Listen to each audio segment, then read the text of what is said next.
Hi, Emma. I was wondering if you could just assess the match and what you gained from this and what you saw from your group of both young players and a mix of players.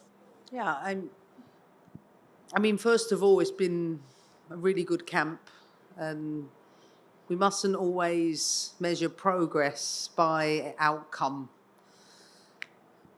That was the youngest capped US women's national team in 24 years. So, what a great experience for them to go into a game which you get to feel the pressure of playing a really, really difficult opponent. And if I only prioritize short term success, of course, I wouldn't make that many changes. But I'm not making decisions for the short term. I'm prioritizing the progress from expanding the playing pool to getting to see what these players look like in a really difficult match. So we had a bit with Japan, we've had Brazil, and we won't get the opportunity to play a team like Brazil until hopefully we go to Brazil, maybe next year. But I don't want to wait another year for me to get a look at these less experienced players against a top level opponent. I don't want to do it, and I'm glad I made that decision, even if you feel a little bit of short term pain within it. And I think, to be fair to the group, we started the game really well. We had a good 45 minutes. I thought we competed, considering how little experience so many of them had. Probably should have scored more goals in the first half, and I think that's a lesson to learn about. You've got to take your chances at the top level. And then I thought the second half we come out completely flat. Maybe that was quite a big effort for a lot of players, mentally, physically. But I felt we started the second half so flat and never recovered. We had a 0.0 XG the entire second half, and we had only one player in the top 10 of successful passes in the game. So it's important for those players to realise, what a game Claire Hutton had, and Avery Patterson. I thought those two players were superb. I thought Giselle Thompson battled. I thought Michelle Cooper showed glimpses. I thought Alyssa Thompson for sure has taken another step. Kat Macario has shown the qualities, but she's got back-to-back games and her groins were a bit tight. And I took decisions to say I want to see a few more first, and I'm prioritising that individual, what's the word? Just see where they're really at for me to go, I'm a lot clearer now, and that's, for me, an important step, because I wouldn't know that if I don't put Avery Patterson in this position. If I play her against, say, China or an Ireland, I think I learned what I might already know, whereas today I learned what I didn't know, and I was really happy with it. But as I said to the team at the end, I think it's okay to go for the winner, but I want us to have a more ruthless mentality to say, if we cannot win, we do not lose. And I felt the way we conceded the goal was really poor, and from us. Sometimes you have to do some other things, and didn't think we did that part. And as I said, I'm playing the long game with this, and I feel we're much better off for it. Right. All right, go on down the line. Yep. Okay, there it is. Says it's on. So today, you ran into a team that looked like a lot more physical than your team was, Yeah. And but toward the end, you had some players that started to physical back. How do you feel about the way that they started to play toward the end, and is that something you guys can build on as you get into more games with these kind of opponents? Look, two things. We dominated the duels in the first half. We dominated it by 65%. In fact, their coach made 2 subs. But it's not a game is not 45 minutes long. It was a great first half. Wasn't good enough in the second half. And like I said, I think you think about for some of them, they've probably never played a game like that before with that volume of dueling. And I think that took a lot out of us.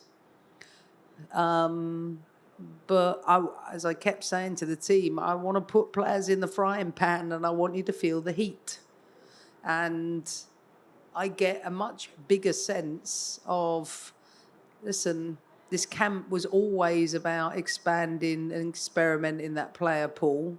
I really feel like that is becoming so clear to me on which players I think are really ready for us right now and which ones are not. Some might, as I've said before, go back to the 23s and they need to develop their game and prove themselves at that level first before they make progress here. And it is not the World Cup today. If it was, yeah, so of course we'd be disappointed. But I didn't pick a team today for today. Hi, I'm Tamara Griffin with The Athletic. You mentioned Claire Hutton's performance. Yeah, I'm wondering if you can walk us back a little bit and just talk about her overall navigation and performance throughout camp. Any conversations that you can share between the 2 matches. And she seemed to really enjoy the heat. So any sort of observations from you about her experience of the game? I mean, Claire is a real student of the game. She wants it so badly. She really does. I'm sure she won't mind me saying this. She wants it that much. I think sometimes I keep saying to her, it will come with time. Don't be too intense about it, even if you really want it. Analyze it, but any of the butterflies you feel, teach them to march in formation. We talked about that this week. And she was ready. She was ready for the game. And I was really interested to see how she would cope with it. And I think she came through it really, really well.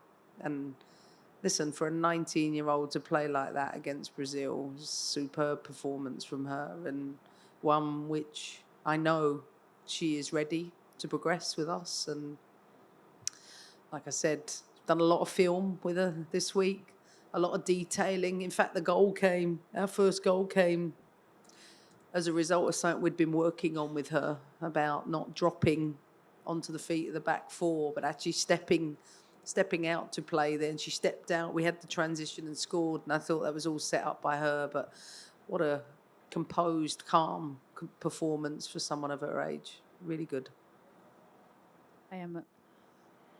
Hi, I'm Sarah Ash with All for 11. I was going to ask you about Claire, but I'll ask you about somebody else, and not to hound you about the goalkeeper situation. Yeah. But you've seen a lot of different goalkeepers. Yeah. What insight can you give us into, first and foremost, how you felt Mandy played? Obviously, some trouble with her feet, but some huge saves one-on-one and otherwise today. And then how does that goalkeeper situation look in the larger picture for you right now? I mean, I think it was... She doesn't want to pick the ball out of her net late on, but she made some big saves in the second half, which I think will give her confidence. Yes, some of her decision-making in the first half, when to play short, when to play long, I think she's still learning the right triggers for that, and she needs to focus on improving. And I'm always going to get in the way and say, listen, these players are trying. They really want to try and do what we're asking them to do. But we also try and teach them, but you have to do them in the right moments. And maybe she didn't get them perfect in the first half, but she didn't crumble and she stuck with the game and produced big moments. I think it's been a competitive camp. I think both her and Fallon have had the opportunity to play against a top opponent, just like Jane had the opportunity to play against a top opponent with Japan. And I think it's fair to say I'm a lot clearer. Hi, I'm a Christian Babcock with the Mercury News in San Jose. Kat's goal came so early. She's a player, with ties to this area, having played at Stanford. What was it like to have that moment for her so early in the game? And then also, is it a bit of a challenge when you score that early, maintaining that for the rest of the game? Because, eventually they chipped away and then they get a goal in stoppage time. As we know, it's a game of two halves. I think we should have been a couple of goals to the good in the first half. And I think Kat's been really good this camp, really shown her qualities to hold the ball up and link play. In fact, I felt we just didn't get enough support around her the longer the game went on. And once she went out of the game, it showed. We missed that ability to hold the ball up in the way she does.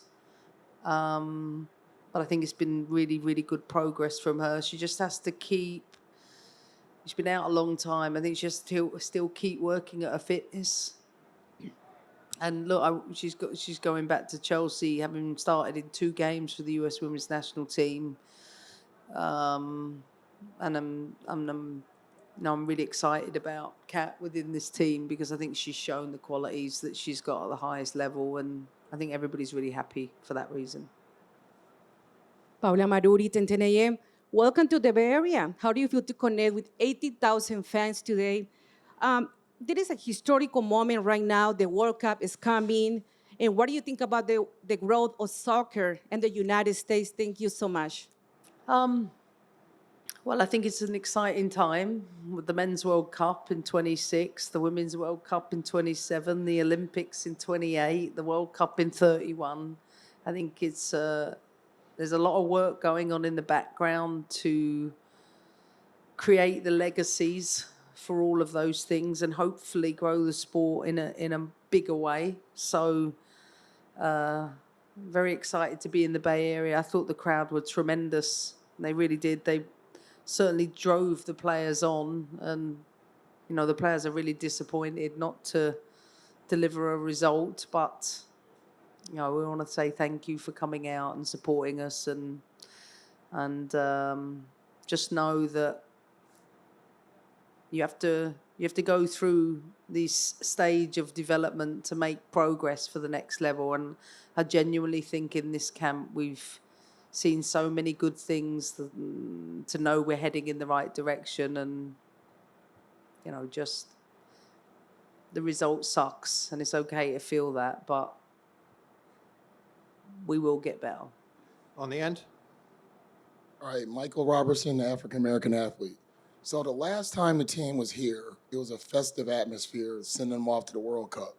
World Cup didn't work out that well, but they somewhat redeemed themselves in the Olympics. So how much pressure is on you to get them back to that level of everyone in the world was excited about Team USA? I mean, I've said this before. If I solely prioritize keeping the same 7 to 13 players together, yeah, I can do that. But I don't learn anything about particularly those senior players. And I'm not someone who does things just because you want me to do it. I'm a long-term player development coach, and I've got a pretty good track record of producing winning teams. So this is necessary for us to go through that. And like I said at the beginning, it was the youngest capped team in 24 years. It's important we support those players because I don't want them to feel like they let anybody down or it's a disappointment. Far from it. Look at the progress.